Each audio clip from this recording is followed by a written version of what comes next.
Boomtown's our look at all the explosive growth happening really all across Central Texas. And one of the things that's helped lure big companies to our state, tax breaks. But Chapter 313 of the state tax code, which allows school districts to offer tax breaks to those companies, is set to end at the end of this year. As KVUE's Mike Marut explains, companies are now rushing to apply for incentives.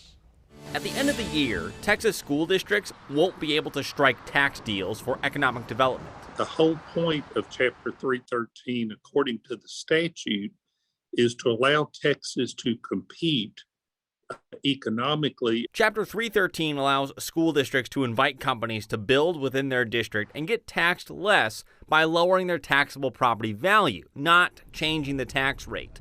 Even with that, funding for school districts does not change. The state just has to pull the money from somewhere else, like the state's general fund, recapture, or state lottery. If you get more funds through recapture or any one of those mechanisms, it doesn't make the formulas higher. It simply reduces how much you have to depend on the other funding streams to fund the formulas. David Thompson works with school districts when a company applies for a tax break through Chapter 313. It's the same tax break application Samsung filed in Taylor and Tesla filed in Del Valle ISD.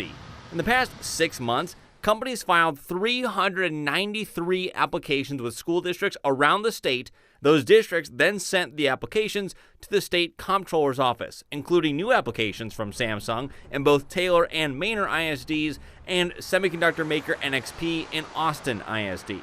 In any given year, the state receives maybe 150 applications, and some groups like Central Texas Interfaith oppose all of them. Takes money away from children's education and gives it to corporation, and that is a non-starter.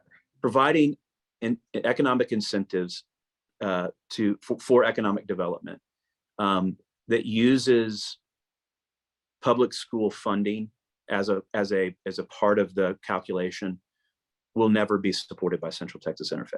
The Chapter 313 program is set to expire at the end of the year, but existing agreements or ones approved before the end of 2022 will still be valid. Thompson argues education funding does not change under the current plan, but lawmakers should revisit and update the tax code in the next legislative session. And I think our current system, where those dollars don't actually benefit schools, they simply free up state dollars to be spent elsewhere, is not the way the system should work. In Austin, I'm Mike Marut.